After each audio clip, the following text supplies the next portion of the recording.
ദൈവനാമത്തിന് മഹത്വം ഉണ്ടായിരിക്കട്ടെ. ട്രീ ഓഫ് ലൈഫ് എന്ന ഈ പ്രോഗ്രാമിലേക്ക് ഏവരെയും ഞാൻ ഹാർദവമായി സ്വാഗതം ചെയ്യുന്നു. ഇന്ന് ഉച്ചയ്ക്ക് വീണ്ടും ഒരു ലൈവായി വരാൻ കർത്താവ് തന്ന ഭാഗ്യമൂർത്തി ദൈവത്തെ സ്തുതിക്കുന്നു. പലപ്പോഴും പലരും ഒരു കാര്യമുണ്ട്, ജീവിതത്തിൽ പല അനുഭവങ്ങൾ, തിക്ത അനുഭവങ്ങൾ ഉണ്ടായതിനു ശേഷം അവർ ചോദിക്കുന്ന ഒരു ചോദ്യമുണ്ട്: ഇനിയും രക്ഷപ്പെടുമോ? പലരുടെയും വിഷയം അതാ. ഇനിയും ദൈവവിശ്വാസമുണ്ട്, പ്രാർത്ഥനയുണ്ട്, പിന്നെ അവരുടെ ഒരു സംശയം: ഇനിയും രക്ഷപ്പെടുമോ? ഇന്ന് എന്നെ കേൾക്കുന്ന മുഴുവൻ പേരോടും പറയട്ടെ, ജീവിതത്തിൽ പല ചോദ്യചിഹ്നങ്ങളും പരിഹാസങ്ങളും ഇന്നേയും അല്ലെങ്കിൽ പലവിധ തിക്ത അനുഭവങ്ങൾ നിങ്ങളുടെ ജീവിതത്തിൽ ഉണ്ടായാലും ഇനിയും നിങ്ങൾ ജയിക്കത്തില്ല എന്ന് അതിനർത്ഥമില്ല. കാരണം ലോകത്തിൽ എല്ലാവർക്കും ഓരോ തരത്തിൽ അല്ലെങ്കിൽ മറ്റൊരു തരത്തിൽ യുദ്ധങ്ങൾ ഉണ്ട്. സാമ്പത്തിക തലങ്ങളിൽ ശാരീരികമായ ബലഹീനതകൾ, അല്ലെങ്കിൽ മാനസികമായിട്ടുള്ള രീതിയിൽ, അല്ലെങ്കിൽ എന്തും ദൈനംദിന ജീവിതത്തിൽ പല അനുഭവങ്ങൾ ഭയത്തിന്റെ അനുഭവപ്പെടും. ഭയം വന്നു കഴിഞ്ഞാൽ നമ്മൾ ചോദിക്കുന്നത്, മുൻപോട്ട് കാല് വെക്കാൻ പറ്റാതെ നിൽക്കുന്ന അനേകരെ ഞങ്ങളിലുണ്ട്. അവർ ചോദിക്കുന്ന ഒരു ചോദ്യമുണ്ട്: ഇനി ഞാൻ പരാജയപ്പെട്ടാലോ? ഇനി എനിക്ക് നഷ്ടമായാലോ? ഉള്ളതും കൂടെ നഷ്ടമായാലോ? പക്ഷെങ്കില് ദൈവ പൈതലിനെ സംബന്ധിച്ചിടത്തോളം വിഷയവും പ്രശ്നവും പ്രതികൂലവും ഒക്കെ ഉണ്ട്. മറ്റേ ആദ്യത്തെ ആൾക്കാര് എന്തുകൊണ്ടാണ് ചെയ്യാത്തതെന്ന് പറഞ്ഞാൽ അവർ ഭയത്തിനടിമപ്പെടും. വല്ലോ അബദ്ധത്തിൽ പറ്റിയാൽ എന്ത് ചെയ്യും? ശരിയാ, നല്ല കാര്യം, ആലോചിച്ച് ചെയ്യേണ്ട ഒരു കാര്യം തന്നെ. പക്ഷെങ്കിൽ ഈ ഓവറായിട്ട് ഭയം വന്നാൽ നമ്മുടെ ജീവിതത്തിന്റെ മുന്നേറ്റം തടയപ്പെടാനിടയാണ്. അതുകൊണ്ടാണ് പക്ഷേ നമ്മൾ നോക്കുമ്പോൾ ശരിക്കും പറഞ്ഞാൽ ഭയം എന്ന് പറയുന്നത് വെറും ഒരു വികാരപരമായ ഒരു അനുഭവം. ഭയം എന്ന് പറഞ്ഞാൽ ഇറ്റ്സ് എൻ ഇമോഷൻ, അതൊരു ഇമോഷനാണ്. ബട്ട് ഫെയ്ത്ത് അതെപ്പോഴും, വിശ്വാസം എന്ന് പറയുന്നത് എപ്പോഴും ചലനം, അതായത് ഒരു പ്രവൃത്തിയുമായിട്ട് ബന്ധപ്പെട്ട വിശ്വാസം നിൽക്കുന്നത്. അതുകൊണ്ട് കൂടുതലും ഒരു മാനസികമായ ഒരു തോന്നലിനേക്കാൾ ഉപരി നമ്മൾ ചെയ്യുന്ന പ്രവൃത്തി ആണ് ഫലം കൊണ്ടുവരുന്നത്. അതുകൊണ്ടാണ് എപ്പോഴും പറയുന്നത്, ഭയന്നിരിക്കരുത്. ഇന്നലെ കേൾക്കുന്നവർ നിങ്ങളുടെ ജീവിതത്തിന്റെ ഏതെങ്കിലും സാഹചര്യത്തിൽ പരാജയപ്പെട്ടോ അല്ലെങ്കിൽ വേദനിച്ചോ നഷ്ടപ്പെട്ടോ ഇരിക്കുകയാണോ, പേടിക്കരുത്, മുന്നോട്ട് പോകും. ദൈവമക്കളെ മുന്നോട്ട് മുന്നോട്ട് പോകാനാണ് ദൈവം വിളിച്ചിരിക്കുന്നത്. ആ ചെങ്കടലിന് മുമ്പിൽ അസാധ്യമാണ്. അതിനു മുമ്പിലും ദൈവം മോശയോട് പറഞ്ഞു: മോശ, നീ നിലവിളിക്കുന്നത് എന്തിനാ? വലിയ ലീഡറായിട്ട് അത്ഭുതങ്ങൾ കണ്ട വ്യക്തി, തന്റെ കൈയാൽ അത്ഭുതങ്ങൾ നടന്ന വ്യക്തി, പക്ഷെങ്കിൽ തന്റെ കഴിവിൽ ഉപരിയായ ഒരു വിഷയം വന്നപ്പോ മോശ നിലവിളിക്കുക. അപ്പൊ ദൈവം ചോദിക്കുക: മോശ, നീ നിലവിളിക്കുന്നത് എന്തിനാ? നീ മുന്നോട്ട് പോകും. അവൻ ചെങ്കടലിനകത്തോട്ട് ഇനി എന്താ വഴി? പക്ഷെ ദൈവത്തിന് വഴിയുണ്ട്. ഇന്ന് എന്നെ കേൾക്കുന്ന മുഴുവൻ പേരോടും പറയാം, നിങ്ങൾ കടന്നു പോകുന്ന സാഹചര്യങ്ങളിൽ എന്റെ ദൈവത്തിന് 1000 വഴികൾ. കാരണം ഒരു വ്യക്തി തന്റെ ജീവിതത്തിൽ ഭയം വരുമ്പോൾ അവന് മുന്നോട്ടുള്ള അവന്റെ പ്രയാണം നഷ്ടപ്പെടുക, നിന്നു. പക്ഷെ ദൈവം ഒരിക്കലും നമ്മുടെ ഈ ഭൂമിയെ കറക്കുന്നവൻ അല്ലെങ്കിൽ ഗ്രഹങ്ങളെ കറക്കുന്നവന് നമ്മൾ മുന്നോട്ട് പോകണമെന്ന് തന്നെയാണ് ആഗ്രഹിക്കുന്നത്. എങ്ങനെ? ദൈവത്തിലുള്ള വിശ്വാസം. അപ്പോൾ പലരും ജീവിതത്തിൽ അനുഭവങ്ങളിൽ, ഞാൻ വാഹനം ഒന്ന് ഓൺ ചെയ്തോട്ടെ, ഓക്കെ, പലരും ജീവിത അനുഭവങ്ങളിൽ ഭയത്തിൽ അടിമപ്പെട്ട് തീരുമാനമെടുക്കുന്നവരുണ്ട്. ഞാനതൊന്ന് ചോദിച്ചോട്ടെ, ഈ പ്ലെയിനിലൊക്കെ യാത്ര ചെയ്യുമ്പം എയർ പോക്കറ്റ്സ് ഒന്നും പറയാൻ പാടില്ലെന്ന്, അതിൽ വേറെ ടെക്നിക്കൽ വാക്കുകളാണ് ഉപയോഗിക്കുന്നത്. അങ്ങനെ അതിൽ വരുമ്പോൾ ഭയങ്കരമായിട്ട് ഷിവർ ചെയ്യും, പ്ലെയിൻ ആകെ കൂടെ ഒലയും, അതിലിരിക്കുന്ന മുഴുവൻ ഭയത്തിലാണ്. കാര്യം അതുപോലുള്ള കുലുക്കങ്ങളാണ്, തീരാൻ പോകാന്നുള്ള കുലുക്കങ്ങളാണ്. പക്ഷെങ്കില് ഞാൻ ചോദിച്ചോട്ടെ, ഭയത്തിന് അടിമപ്പെട്ടാണ് മുൻപോട്ടുള്ള പ്രയാണമെങ്കിൽ ആ പ്ലെയിനിൽ നിയന്ത്രിക്കുന്ന പൈലറ്റ്, അതിലിരിക്കുന്ന 200 പേരുണ്ടെന്ന് കൂട്ടിക്കുക, അല്ലെ 300 പേരുണ്ടെന്ന് കൂട്ടിക്കുക, അവരുടെ ഭയത്തിന് അടിമപ്പെട്ടാണ് എല്ലാവരും ഭയന്നിരിക്കുക. അപ്പൊ അവരുടെ ഭയത്തിന് അടിമപ്പെട്ടാണ് തീരുമാനം എടുക്കുന്നതെങ്കിൽ പൈലറ്റ് കൈ ഇട്ടിട്ട് എഴുന്നേറ്റ് ഓടും. പക്ഷെ അദ്ദേഹം അതാണോ ചെയ്യുന്നത്? അദ്ദേഹത്തിന് അറിയാം ലോ ഓഫ് എയറോഡൈനാമിക്സ്. ഈ പ്ലെയിൻ പോകുന്നത് വികാരപരമായ ഒരു തീരുമാനത്തിലല്ല, ലോ ഓഫ് എയറോഡൈനാമിക്സിലായി വിമാനം പോകുന്നത്. അതുകൊണ്ട് ഇങ്ങനെയൊക്കെയുള്ള വന്നാലും, ഭയപ്പെടുന്ന അനുഭവം വന്നാലും വിമാനം മുന്നോട്ട് കൊണ്ടുപോകാൻ പൈലറ്റിന് അറിയാം. ഇന്നെ കേൾക്കുന്നവരോട് പറയട്ടെ, നിങ്ങളുടെ ജീവിതത്തിൽ എല്ലാം നഷ്ടപ്പെട്ടെന്ന് കരുതി നിങ്ങൾ ഭാരപ്പെടുകയാണ്, തീർന്നെന്ന് പറഞ്ഞിരിക്കുകയാണ്, ഭയത്തിന് അടിമപ്പെട്ടിരിക്കും പോകരുത്. നിങ്ങൾക്ക് മുൻപോട്ട് പോകാൻ ദൈവം വെച്ചിരിക്കുന്ന ഒരു വ്യവസ്ഥയാണ് ദൈവരാജ്യം അഥവാ ദൈവവചനം. അതുകൊണ്ടാണ് ദൈവവചനം ലൂക്കോസിന് സുവിശേഷം 12:32 ഇങ്ങനെ പറയുന്നു, ചെറിയ ആട്ടിൻകൂട്ടമേ ഭയപ്പെടേണ്ട, ദൈവം പിതാവാം ദൈവം നിന്നിൽ പ്രസാദിച്ചിരിക്കുന്നു. അപ്പോൾ ഭയപ്പെടുത്തുന്ന അനുഭവങ്ങൾ വിശ്വാസിയുടെ ജീവിതത്തിലും വരും. പക്ഷെങ്കില് ഓർത്തോണം, ഭയം വരുമ്പോൾ നമ്മൾ വിചാരിക്കും എങ്ങനെ മുന്നോട്ട് പോകും, വഴിയൊന്നും കാണുന്നില്ലല്ലോ. പക്ഷെങ്കില് ഒരു വിശ്വാസിയെ സംബന്ധിച്ചിടത്തോളം ദൈവവചനമാണ് അവന് ആധാരം. ഞാൻ മുമ്പേ പറഞ്ഞതുപോലെ ഒരു പ്ലെയിനിന്റെ വികാരപരമായ രീതിയിലാണെങ്കിൽ പ്ലെയിന് മൂക്കുകുത്തി താഴോട്ട് വരേണ്ടത്. കാര്യം പൈലറ്റും വികാരത്തിന് അടിമപ്പെട്ടു. പക്ഷെ പൈലറ്റ് ചെയ്യുന്നത് ലോ ഓഫ് എയറോഡൈനാമിക്സ്. ആ വിമാനം പറക്കുന്ന വേറൊരു സിദ്ധാന്തത്തില, വേറൊരു തത്വത്തില. ഇങ്ങനെ കേൾക്കുന്നവരോട് പറഞ്ഞ ദൈവമക്കൾ എന്ന് പറയുമ്പോൾ ലോകത്തിലുള്ളവർ ഭയപ്പെടുന്ന സാഹചര്യത്തിലും ദൈവമക്കള് ഭയപ്പെടരുത്. ഭയപ്പെടുത്തും, പല സാഹചര്യങ്ങളും ഭയപ്പെടുത്തും, ആശങ്കപ്പെടുത്തും. പക്ഷെ അതിലും മുന്നോട്ട് പോകുന്ന ഒരു സിസ്റ്റമാണ് ദൈവരാജ്യം. അതാണ് ദൈവവചനം. ദൈവവചനം പറയുന്നത് ചെറിയ ആട്ടിൻകൂട്ടമേ ഭയപ്പെടേണ്ട. അതുപോലെ തന്നെ 1 യോഹന്നാൻ 5-ാം അധ്യായത്തിൽ പറയാം, ലോകത്തെ ജയിച്ച ജയമോ നിങ്ങളുടെ വിശ്വാസം തന്നെ. അപ്പോൾ ഭയത്തെ എങ്ങനെ കീഴടക്കാം? അത് വിശ്വാസം കൊണ്ട്. അതാ ഞാൻ പറഞ്ഞത്, ഭയമെന്ന് പറയുന്നത് വെറും ഒരു വികാരപരമായ ഒരു തോന്നല് ദൈവത്തിലെ സംബന്ധിച്ചിടത്തോളം. പക്ഷെ വിശ്വാസം എന്ന് പറയുന്നത് ഒരു ആക്ഷൻ പ്ലാന് ദൈവം തന്നിരിക്കുന്നത്. മുന്നോട്ട് പോകാനുള്ള എന്തോ ഒന്നാണ് ദൈവം തന്നിരിക്കുന്നത് വിശ്വാസം. അങ്ങനെ ഉള്ളവരൊന്ന് സ്തോത്രം. നിങ്ങൾ ഇന്ന് വിശ്വാസത്തിലാണോ? സാഹചര്യങ്ങളൊക്കെ കണ്ട് ആശങ്കപ്പെടുന്നുണ്ട്, സംശയിക്കുന്നുണ്ട്, എങ്ങോട്ടാ പോകുന്നതെന്ന് ഒരു പിടിയുമില്ല. പക്ഷെ എങ്കിലും എന്തോ ഒരു ഉറപ്പ്, ദൈവം നടത്തും. യെസ്, അവിടെയാണ് അത്ഭുതം. ഇന്നെ കേൾക്കുന്ന മുഴുവൻ പേരോടും പറയാം, ഭയം ഉണ്ടാകത്തില്ലെന്ന് ദൈവവചനത്തിൽ എഴുതിയിട്ടില്ല, എങ്ങും എഴുതിയിട്ടില്ല. ദൈവവചനം പറയുന്നത് ഈ ലോകത്തിൽ കഷ്ടമുണ്ട്, എങ്കിലും ധൈര്യപ്പെടുവീൻ, ഞാൻ ലോകത്തെ ജയിച്ചിരിക്കും എന്ന് പറഞ്ഞാൽ ധൈര്യം നഷ്ടപ്പെടുന്ന അനുഭവങ്ങളൊക്കെ വിശ്വാസിയുടെ ജീവിതത്തിൽ ഉണ്ടാവും. പക്ഷെ ദൈവം പറയാം, പേടിക്കേണ്ടെന്നേ, ഞാൻ അതിനെ ജയിച്ചതാ, എന്റെ കൂടെ നിന്നാ മതി. അതുപോലെ തന്നെ ഒരു ഉദാഹരണത്തിന് നമ്മുടെ ഈ തീപിടുത്തം ഉണ്ടാകുമ്പോൾ വലിയ ബിൽഡിങ്ങിലൊക്കെ തീപിടുത്തം, ഇന്നലെയും നമ്മളിവിടെ കണ്ടേ 6-ാം നിലയിൽ തീപിടുത്തം, ഏതോ ഒരു ഹോട്ടലിൽ 6-ാം നിലയിൽ തീപിടുത്തമുണ്ട്. എല്ലാരും ഓടി രക്ഷപ്പെടുക. പക്ഷെ ഫയർ ഫൈറ്റേഴ്സ് ഉണ്ട്. അവർക്കും ഭയമുണ്ട്. കാര്യം ഏത് നിമിഷമെങ്കിലും ഒരു പൊട്ടിത്തെറി വന്ന അവരുടെ ജീവിതം. പക്ഷെ ഭയമുണ്ട്. പക്ഷെങ്കില് അവരുടെ ആക്ഷൻ പ്ലാനിനനുസരിച്ച് അവർ മുന്നോട്ട് പോകും. അങ്ങനെ ആ തീയെ കെടുത്തിക്കളി. അപ്പോൾ ഫയർ ഫൈറ്റേഴ്സിന് ഭയം ഉണ്ടാകുന്നുണ്ട്. പക്ഷെങ്കിൽ അവർക്കറിയാം എന്റെ സിസ്റ്റം എങ്ങനെയാ പ്രവർത്തിക്കേണ്ടത്. ഇന്നെ കേൾക്കുന്നവരോട് പറയട്ടെ, വിശ്വാസിയാണോ? പ്രവർത്തിക്കേണ്ട സിസ്റ്റം മനസ്സിലാക്കിയോണ്ട് എങ്ങനെയാണെന്ന് അറിയാമോ? ദൈവത്തിൽ വിശ്വസിച്ചാൽ മതി. ദൈവത്തിൽ വിശ്വസിച്ചോ, ഒരു ദോഷവും വരികയില്ല. അതുകൊണ്ടാണ് സഭാപ്രസംഗി 11:24 മറ്റോ എഴുതിയിട്ടുണ്ട്. അത് കറക്റ്റായിട്ട് ഞാൻ പറയും, മറന്നുപോയി. അവിടെ ഇരിക്കുന്നത്, കാറ്റിനെ നോക്കുന്നവൻ വിതയ്ക്കത്തില്ല, മേഘങ്ങളെ നോക്കുന്നവൻ കൊയ്യത്തുമില്ല.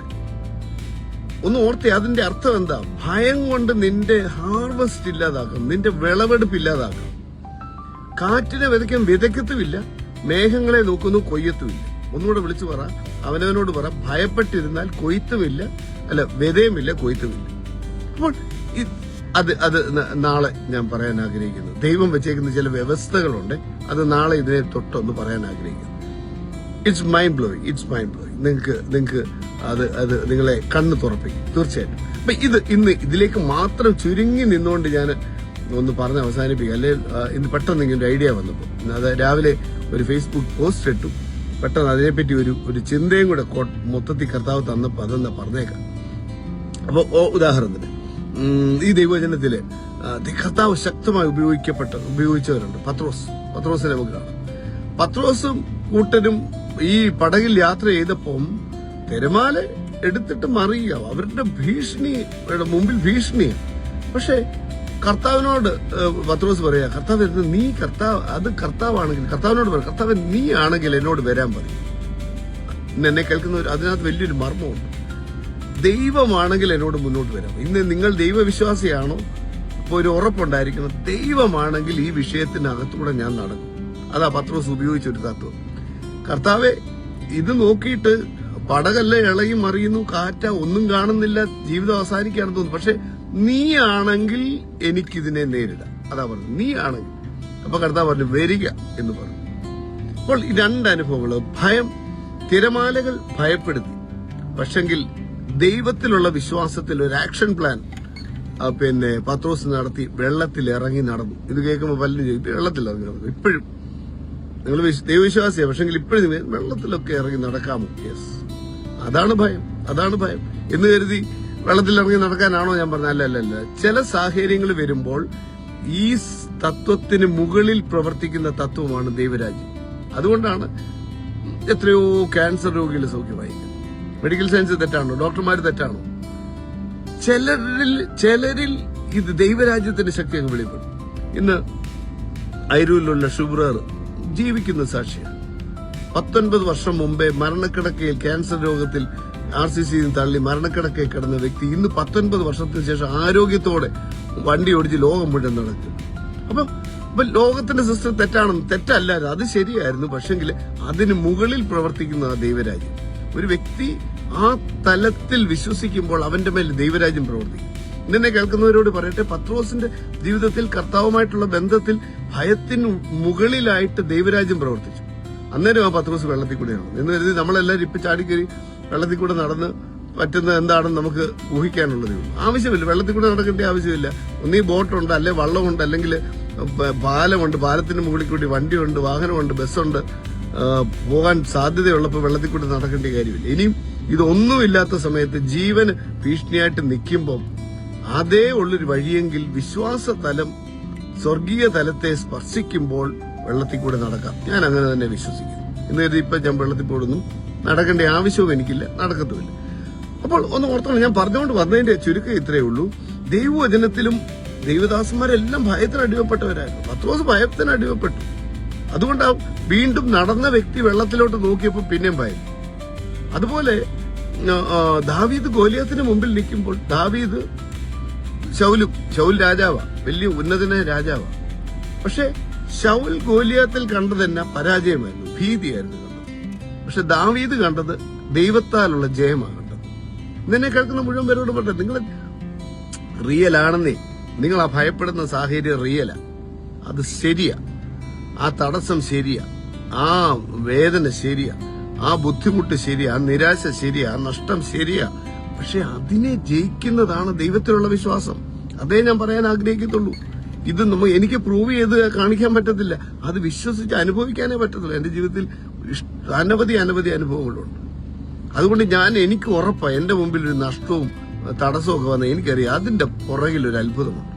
കാര്യം റോമാലേഖനം 8:35 മുതലുള്ള വാക്യത്തിൽ പൗലോസ് പറയുന്നുണ്ട്, നഗ്നതയോ പട്ടിണിയോ പീഡയോ ഉപദ്രവമോ വാളോ മാലാഹയോ വാഴ്ചകളോ അധികാരങ്ങളോ ഒന്നിനും എന്റെ കർത്താവിലുള്ള സ്നേഹത്തിൽ നിന്ന് എന്നെ വേർതിരിക്കാൻ പറ്റും. അപ്പം ഇതൊന്നും ഇല്ലെന്നാണോ പറഞ്ഞത്? പട്ടിണിയുണ്ട്, നഗ്നതയുണ്ട്, ചില അനുഭവങ്ങളുണ്ട്, പീഡനങ്ങളുണ്ട്, ചോദ്യചിഹ്നങ്ങളുണ്ട്, സംശയങ്ങളുണ്ട്, ഇതെല്ലാം ഉണ്ട്. പക്ഷെ അതിനു മുകളില ദൈവത്തിന് എന്നോടുള്ള സ്നേഹം.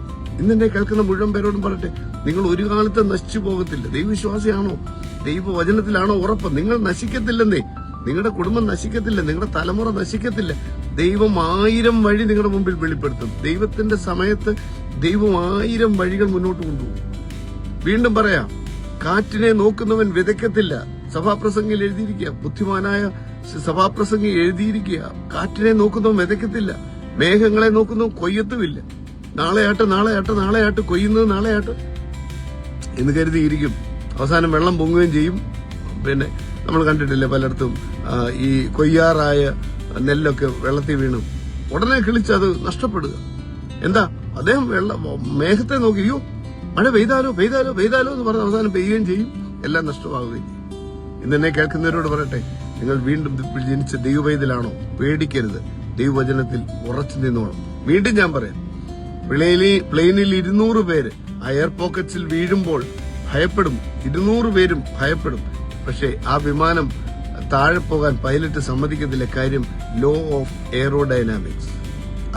ആ പ്ലെയിൻ പറക്കുന്ന വേറൊരു തത്വത്തില്, ഭയത്തിന്റെ തത്വത്തില്. നിന്നെ കേൾക്കുന്ന മുഴുവൻ പേരോട് പറയാം, നിങ്ങളുടെ ജീവിതത്തിൽ എന്ത് വിഷയമാണെങ്കിലും ഭയപ്പെടരുത്, പകരം വിശ്വാസം വിളിച്ചു പറയണം. എന്റെ ദൈവത്താൽ ഞാൻ മതിൽ ചാടിക്കണം, എന്നെ ശക്തനാക്കുന്ന യേശുക്രിസ്തു മുഖാന്തരം ഞാൻ സകലത്തിലും മതിയായതാണ്. എന്റെ ബുദ്ധിമുട്ട്, എന്റെ ദൈവമോ എന്റെ ബുദ്ധിമുട്ടൊക്കെ മഹത്വത്തോടെ തന്റെ തലത്തിലെത്തോടെ പൂർണ്ണമായി ക്രിസ്തേശുവിൽ തീർത്തു തരും. എല്ലായിടത്തും എല്ലായ്പ്പോഴും യേശുക്രിസ്തു മുഖാന്തരം എനിക്ക് ജയമുണ്ട്. നമ്മുടെ കർത്താവും പുത്രനായ യേശുക്രിസ്തുവിന്റെ കൂട്ടായ്മയിലേക്ക് വിളിച്ച എന്റെ ദൈവം വിശ്വസ്തൻ. പിന്നെ എന്തെല്ലാം വചനങ്ങളാ നമുക്ക് ലഭിച്ചത്. ഭീരുത്വത്തിന്റെ ആത്മാവിനെയല്ല, ഭയത്തിന്റെ ആത്മാവിനെയല്ല, ശക്തിയുടെയും സ്നേഹത്തിന്റെയും സുബോധത്തിന്റെ ആത്മാവ്. എന്നിലുള്ളവൻ ലോകത്തേക്കാൾ വലിയവൻ. ഇതൊക്കെ വിളിച്ചു പറഞ്ഞു. വചനം വിളിച്ചു പറഞ്ഞു. അത് തത്വം മാറ്റും, സിസ്റ്റം മാറ്റും, ദൈവരാജ്യത്തിന്റെ അടുത്ത തലം വെളിപ്പെടുത്തും. നിന്നെ കേൾക്കുന്നവരോട് പറയട്ടെ, ഭയം വെറും ഇമോഷനാണ്, വെറും വൈകാരികപരമായ ഒരു തോന്നലാണ് ഭയം. പക്ഷെ വിശ്വാസമാണ് റിയൽ. വിശ്വാസം പ്രവൃത്തിയുമായി ബന്ധപ്പെട്ടിരിക്കുന്നു. അതുകൊണ്ടാണ് കർത്താവ് പറഞ്ഞത്, നിങ്ങൾ എന്നെ തെരഞ്ഞെടുത്തതല്ല, ഞാൻ നിങ്ങളെ തെരഞ്ഞെടുത്തു. നിങ്ങൾ പോയി ഫലം കായ്ക്കുവാനും നിലനിൽക്കുന്നതുമായ ഫലം നിങ്ങളിൽ ഉണ്ടാകുവാൻ ദൈവം ആഗ്രഹിക്കും. ഇന്ന് ഇവിടെ അവസാനിപ്പിക്കാം. ഭയപ്പെടരുത്, എന്തു വന്നാലും ഭയപ്പെടരുത്. സ്തോത്രം അത്ര വേണ്ട, സ്തുതിച്ചോണ്ട് മുന്നോട്ട് പോകണം. നിങ്ങൾ കടന്നു പോകുന്ന വിഷയത്തിന്റെ അവസാനം ഒരു അത്ഭുതത്തിലെ അവസാനിക്കുന്നു, വലിയ വിടുതലിലെ അവസാനിക്കുന്നു, വലിയ സൗഖ്യത്തിലെ, വലിയ ഉയർച്ചയിലെ അവസാനിക്കുന്നുള്ളൂ. കാരണം ദൈവവചനമാണ്. നീ ഉയർച്ച തന്നെ പ്രാപിക്കും, താഴ്ച പ്രാപിക്കും. അപ്പൊ കർത്താവ് അനുഗ്രഹിക്കട്ടെ. നമുക്ക് ഒരുമിച്ച് പ്രാർത്ഥിക്കാം. യേശുവിന്റെ നാമത്തിൽ കർത്താവെ ഞങ്ങൾ ഒരുമിച്ച് പ്രാർത്ഥിക്കുന്നു. ജീവിതത്തിൽ വിഷയങ്ങളും പ്രശ്നങ്ങളും പ്രതികൂലങ്ങളും എല്ലാവർക്കും ഉണ്ട്. എല്ലാവരുടെയും മുമ്പിൽ യുദ്ധമുണ്ട്. പക്ഷെ ജയിക്കുവാനാണ് നീ ഞങ്ങളെ വിളിച്ചിരിക്കുന്നത്. പിതാവെ പ്രാർത്ഥിക്കുന്നു. ഞങ്ങൾ കൂട്ടായ്മയിൽ നിന്നുകൊണ്ട് ഒരു മനസ്സോടെ പ്രാർത്ഥിക്കുകയാണ്. യേശുവിന്റെ നാമത്തിൽ പ്രാർത്ഥിക്കുകയാണ്. കർത്താവെ, ഇതിങ്ങനെയൊക്കെ എന്തുകൊണ്ട് സംഭവിക്കുന്നു ഞങ്ങൾക്ക് അറിയത്തില്ല. പക്ഷെങ്കിൽ എല്ലാം അറിയുന്നവന്റെ കരങ്ങളിൽ ഏൽപ്പിക്കുന്നു. ഒരത്ഭുതകരമായ വിടുതൽ എല്ലാവരുടെയും ജീവിതത്തിൽ ഉണ്ടാകട്ടെ. അനുഗ്രഹിക്കുന്നു. രോഗികൾ ഇപ്പോൾ തന്നെ യേശുനാമത്തിൽ സൗഖ്യമാകട്ടെ. എല്ലാവിധ ഭാരങ്ങളും വിട്ടുപോകട്ടെ, നിരാശകൾ വിട്ടുപോകട്ടെ. സമൃദ്ധിയും സമാധാനവും ഉയർച്ചയും തലമുറകളുടെ നന്മകളും ഉണ്ടാകട്ടെ. അനുഗ്രഹിച്ചു പ്രാർത്ഥിക്കുന്നു. എല്ലാ നന്മകളാലും നിറയ്ക്കണം യേശുവിന്റെ നാമത്തിൽ. ആമേൻ, ആമേൻ, ആമേൻ. അപ്പൊ കർത്താവ് എല്ലാവരെയും അനുഗ്രഹിക്കട്ടെ. God bless you. Tree of life എന്ന ഈ പ്രോഗ്രാം നിങ്ങൾക്ക് അനുഗ്രഹമായി എന്ന് ഞാൻ വിശ്വസിക്കുന്നു.